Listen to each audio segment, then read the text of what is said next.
22. 바디우 21세기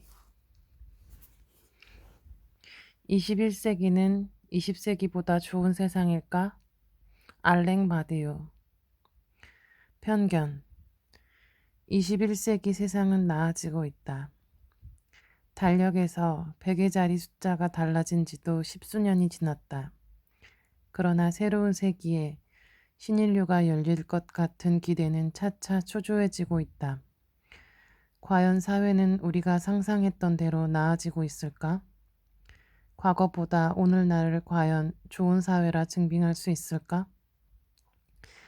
시간이 흐르면 사회는 저절로 익어가는 마당의 과실 같아서 우리는 걱정을 잡아매고 기다리기만 하면 되는 것일까? 만일 그와 반대라면 우리는 무엇을 어떻게 잘못 알고 있는 것일까?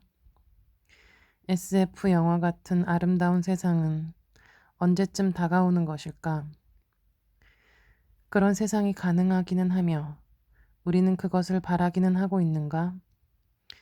저주받은 곳에서 축복하는 것은 비인간적이다. 선악의 저편 181절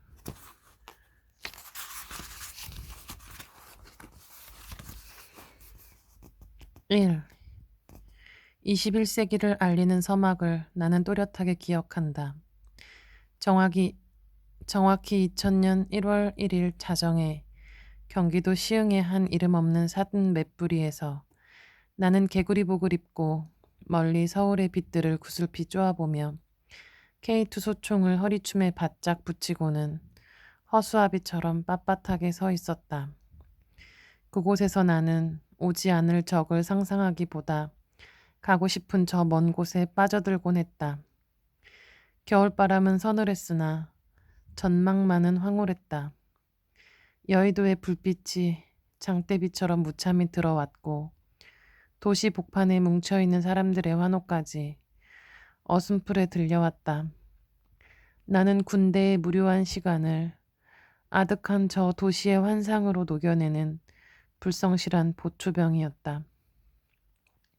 21세기를 알리는 종소리는 근엄했고 다른 세상이 열리는 것 같은 개벽처럼 화창했다. 종소리와 섞여 광범위하게 산란하는 폭죽들은 외로운 군인의 마음을 묘하게 긁었다. 저 자유의 환성에 참여할 수 없는 구속된 내 마음은 심히 뻐근거렸다. 새로운 세기를, 역사적 그날을, 전환의 순간을, 희망의 새날을 이름 없는 산에 박혀 관망하는 무명 군인의 마음은 모질게 서늘했을 것이다. 곁에 있던 신참내기 이등병은 내 무거운 표정의 진위를 알고 싶다는 듯 밀양에 격앙된 목소리로 물었다. 김상병님, 21세기엔 좋은 세상이 오겠습니까? 저 황당한 질문을 지금까지 기억하는 것은 당시 나는 한치의 망설임도 없이 당연하지 라고 대답했기 때문이다. 나는 다른 세상이 저 요란한 잔치 후엔 반드시 올 줄로 믿었다. 일본을 앞지르고 유럽보다 강한 국가로 우뚝 서 세계를 호령하는데 우리나라가 전유가 될 것이라 확신했다. 경제는 성장하고 복지는 증대되고 문화는 활발해질 것이라고. 나는 후임병에게 침을 튀겨대며 되지도 않은 논리로 짧지 않은 말들을 쏟아부었다. 대한민국은 세계에서 가장 살기 좋은 나라가 될 것이라 말했다. 독재를 추방했고 IMF를 극복했고 가난을 벗겼으니 다음은 살기 좋은 나라를 건설하는 것뿐이라고 했다. 그러나 그 말들은 세상 물정의 어두운 무지한 군바리의 허풍이었고 젊은 청춘의 치기였음이 증명되고 있다. 하여 그날의 그 차가운 기운이 살갗으로 재차 출몰하는 기분이다. 세기의 변환과 우리는 무관했다. 화려한 나날도 없었다. 살짝 벗어난 빈곤이 재차 귀환하고 있는 듯도 하다. 무지막지한 현실은 좋아질 기미조차 없다. 저명한 과학자가 그랬다. 21세기가 이룩한 유일한 발명은 스마트폰 뿐이라고. 그럴 게다. 요란하던 21세기는 어렸을 적 보아왔던 SF 만화가 아니다. 가난은 매우 빠르고 평등하게 우리 생활에 깊숙한 곳까지 침투했고 자유와 평등의 가치는 너덜너덜 허덕이고 사람들은 각자 알아서 제 갈 길만은 가고 있다.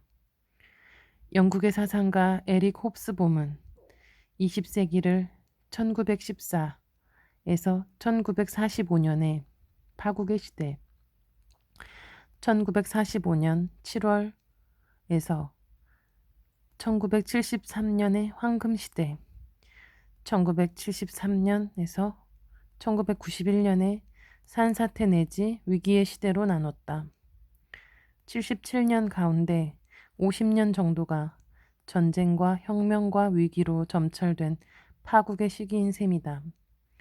그럼에도 불구하고 20세기는 석기시대 이래 일어난 사회적 혁명 중 가장 심각한 혁명을 경험한 놀랄만한 시기라고 덧붙였다. 20세기가 파동과 파국이 교차했던 엄청난 역사였다는 뜻이다. 20세기는 인간의 극렬한 폭력성을 경험한 세기이기도 하지만 유례없는 도약이 성공한 시기이기도 하다. 그렇다면 21세기는 20세기의 참담한 현실을 극복하고 더 나은 세상이 건설되고 있는 것일까?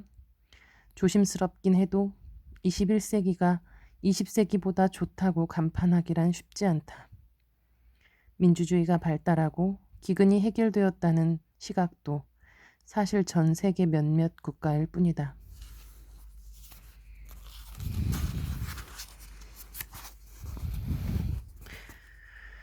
오늘날 세르비아나 이라크를 폭격하는 일에 대해서는 완전히 인도주의적이라고 자처하는 우리의 민주국가들이 에이즈에 의해 수백만의 아프리카인들이 죽어나가는 일에 대해서는 실상 걱정을 하지 않는다. 우리는 에이즈 통제 방법을 알고 있고 자국에선 거의 그것들이 실현되고 있다. 그러나 인류의 구석까지 그 묘안은 전파되지 않는다. 왜일까? 경제와 소유권 때문에, 상업적 권리와 재정상의 우선순위 때문에, 제국주의적 이유 때문에, 즉 완전히 사유 가능하고 또 사유되는 그런 이유들 때문에 사람들은 죽어가는 아프리카인들에게는 약을 제공하지 않고 단지 백인 민주주의자들에게만 약을 제공할 것입니다. 알랭 바디우 세기 21세기는 20세기의 실패를 부각시켜 홉스봄이 주장한 가장 심각한 혁명의 파동에는 외면한 채 지난 역사의 파국만을 바라보고 안전의 테두리에서 자국의 이익만을 바라는 폐쇄 국가주의가 사지를 펴고 있다. 생존에 허덕이고 다른 한쪽은 비만에 시달린다. 세계를 재편하고픈 진지한 도전이 사라지고 있다. 이기적인 것이 가장 현명한 방도가 되고 미래적 상상력으로 고착되고 있는 것이다. 그러나 가장 심각한 혁명은 가장 위험한 혁명이고 가장 위험한 혁명은 가장 절실한 혁명의 다른 이름이다. 혁명은 더 나은 세상을 만들겠다는 공격력이다. 새로운 체제의 가능성을 선언하려는 적극성이기도 하다. 오늘날 우리는 그 누구도 더 이상 새로운 인간을 창조하는 일에 관심을 갖고 있지 않다. 20세기의 그 아름다운 공격력과 선언 의지가 냉각되고 있다. 프랑스의 철학자 알랭 바디오는 21세기를 사유되는 그런 이유들만을 사유하는 체제라 말한다. 타자와의 연결을 상상하는 이타적 시도는 차단되고 불길한 미래를 대비하여 수비의 높은 장성을 쌓고 있는 방어적 세기라는 의미다. 21세기는 갑갑하게 버티고만 있다. 한 체제가 다른 체제를 압도하여 승리한 후 그 포만감을 연장하려는 몸부림이라 표현해도 좋은 듯 싶다. 21세기는 그 익숙한 포만감을 수비하기 위해 창조력을 잃어가고 있다. 거지가 도승지를 불상타한다는 관용구처럼 21세기의 누추함이 외려 20세기의 가난을 걱정하고 있는 셈이다. 2. 바디우는 21세기가 20세기의 유죄를 인정하기로 결정했다고 말한다. 나치의 홀로코스트와 스탈린의 폭력적 공산주의는 20세기의 유죄를 판결하고 단절을 공언했다. 20세기는 극단의 시대로 명명돼 재귀 불가능한 징역살이 중이다. 그러나 이 판결은 그릇됐다. 히틀러를 몰아내고 스탈린이 몰락한 원인이 21세기가 찬양한 인도주의적 승리라고 우리는 믿고 있으나 그것의 진실은 인간적인 윤리가 아니었다. 파시즘과 공산주의를 몰아낸 이후에도 인도주의는 자리하지 않았다. 새로운 세력이 구태를 몰아내 기득권을 차지한 결과에 불과하다. 우리는 지난 세기를 오판하고 있다. 20세기의 진리 가운데 하나는